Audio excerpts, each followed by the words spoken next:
Sup Internet, Raggedy Adams here, and this afternoon I watched The Wolverine. I went into this film with a lot of baggage. I've been burned by the X-Men films as a whole, and by Fox in general, more times than I can count, and I really wanted this to be good, but I was really prepared to be disappointed. I mean, people were getting really stoked about Man of Steel, and, for all the stuff that did right, there were still big problems with it. Well, Jeezy Crazy and fucking hallelujah, they made a fucking X-Men movie that isn't complete bollocks. Better still, they made one that is actually quite good. I know, right? I wasn't expecting it either, but it happened.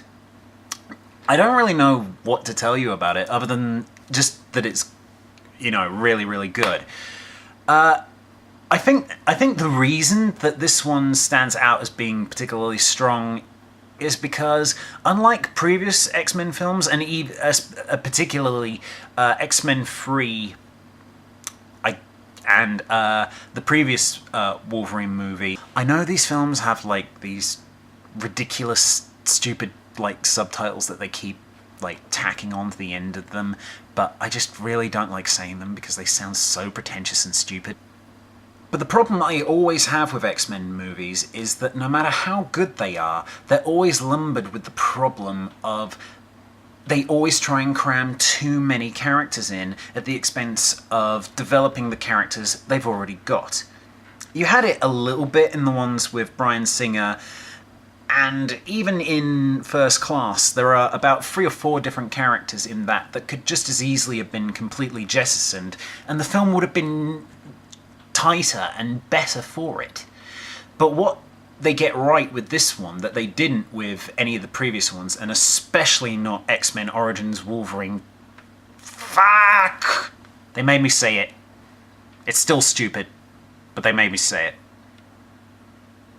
So what the Wolverine has instead is a much tighter focus and a much more specific focus.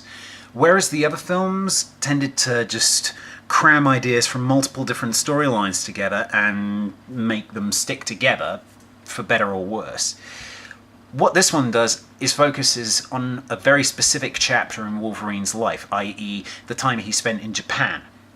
But rather than find a way of shoehorning this into his past and trying to write the previous problems with the franchise out of existence, it just goes straight down the middle and just says, okay, this is set after X-Men 3, with all that entails, let's move on. So let's move on. So you get Wolverine, he's in Canada, he's miserable, he's lost Jean Grey, the X-Men are nowhere to be seen, who knows what's going on with that. He's in the wilderness, he's let himself go, he's got the Alan Moore hair and the beard going on.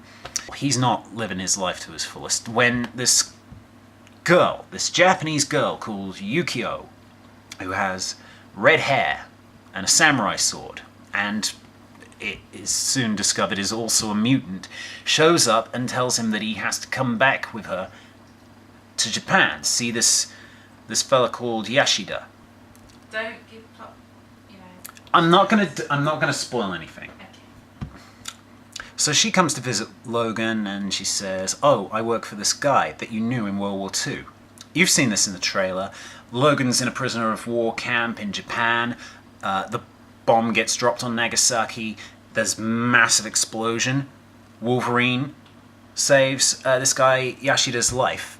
And then, back in the present day, he sends Yukio to take him back to Japan so that he can meet him and thank him for, saving his life.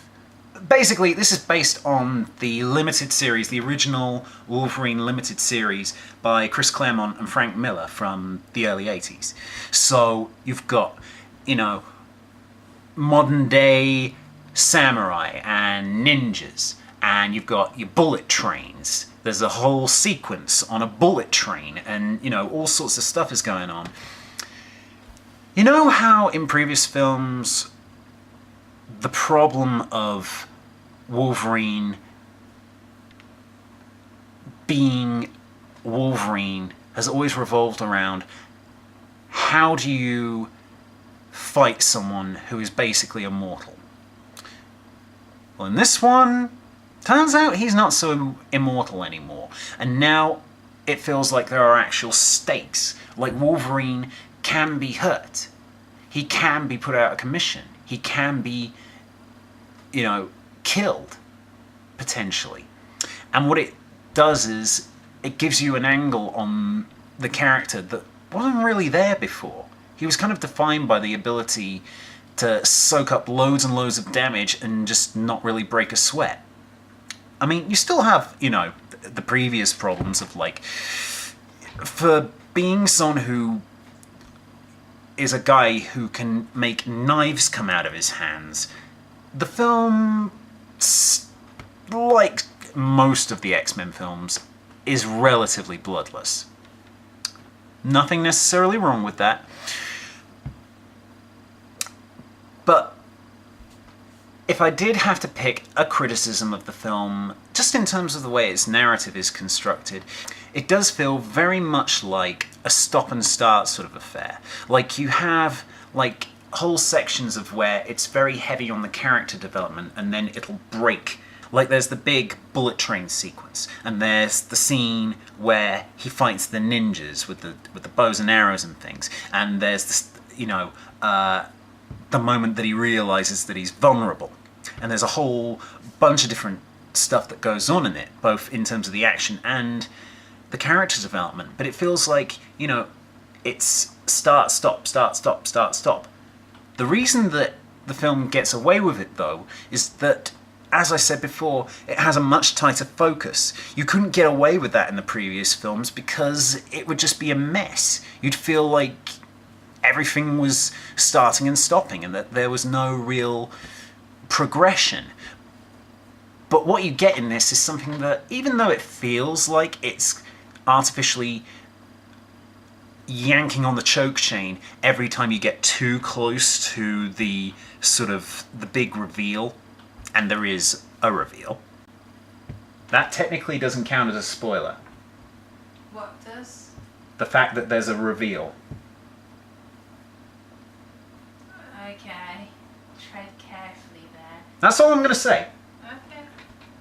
But the fact that it focuses primarily on Wolverine, with, the, characters that surround him as well, that is a relative strength. It doesn't feel like there are characters that are extraneous to the narrative. There are cameos by characters previously associated with the franchise, which, again, I'm not going to get into because that would be spoilers. But, they're used in a way that isn't showy. It suits the narrative. This is one of the rare cases where they put plot and character ahead of action and whiz-bangery. Not that there isn't action and whiz-bangery, it's just it serves the story instead of the other way around. Just in terms of, the, direction, it is pretty competently put together, and it feels like the shorthand between the director and the star. There's a follow-through, a chemistry there, which, is kind of explained by the fact that James Mangold, the director, has previously worked with Hugh Jackman before, so they have a working relationship. It's not just they've hired, some goon to, just churn one out for the company. And the actresses who play Yukio and Mariko are really strong too. There's not a lot of really recognizable faces, aside from Jackman, obviously, as Wolverine, and William Lee, who you may recognize from Electra, and possibly Die Another Day, I think? I don't know. But basically, you don't have that baggage of oh, there's Ian McKellen, or there's Patrick Stewart, or there's Famke Jansen. If it were a less troubled franchise, I might not necessarily be as forgiving, but the fact that it is not terrible, that it does not bring me, like, terrible flashbacks of my time watching X-Men Origins Wolverine, and fuck, I've had to say it again. But the fact that it doesn't remind me of that, you know, would be good enough anyway. But the fact that it is, at its core, a well put together and just fun film kind of carries it along.